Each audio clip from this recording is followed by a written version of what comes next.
Hi everyone, I'm Kathy Hines. I'm going to explain to you one of the new tests that Alberta Education has us doing in September. These are the mandatory screening tests that we will, across Alberta, measure our students with.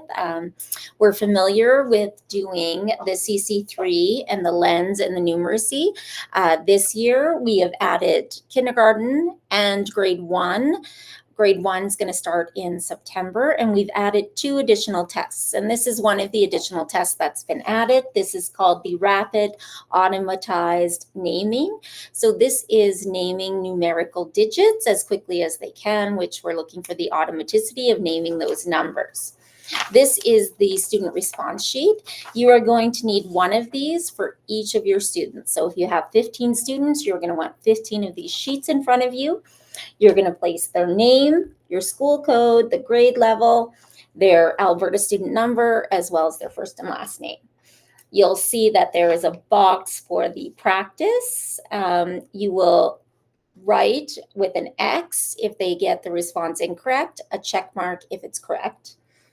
You will do that just here on the outside. In the end, you're going to be adding up their number of errors and the amount of time it takes in seconds for them to do that. So you're going to need the student response sheet. You are going to need card 1, card 2, and a practice card. This is your practice card. Card 1 and 2 are labeled, and you'll see this. Use your phone for a timer or an additional timer if you have it. So what you're going to do is first, you are going to go through with the practice item. For the practice item, you're going to tell the students that you are going to show them some numbers. You're going to point to them and you're going to ask them to tell you what number that is. So I would point to the number and I would ask them to tell me. So maybe they would say 5 and they would get that right. And then we'd go to the next one. And instead of saying 7, let's say they say 1. And then I would redirect them back to the number and I'd say, this is the number 1. I'd have them repeat me 1.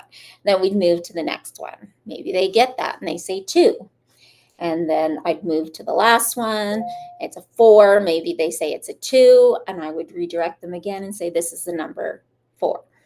So I would redirect them with anything they get wrong on the practice sheet. If they had all 4 of these wrong, do not do the test with them. They're not ready for it. Anything less than the 4, of course, you're going to move to card 1.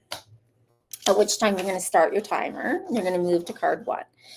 When you move to card 1, you're going to direct the students how they're going to read it. You're going to tell them they're going to go from left to right. You're going to point that out, left to right, and then you're going to say after that, left to right, and then to the next row. And you'll start. When they start reading the numbers going through, if they skip a digit, that is an incorrect response.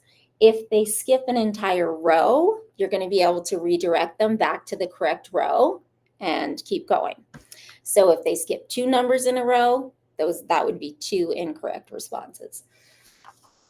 If they get a total of 9 incorrect on card 1, you're not going to move to card 2. If they have 8 or less mistakes, then you'll move to card 2. And you will do the same thing with them, still timing, so you can convert that to seconds. Okay, thanks everyone.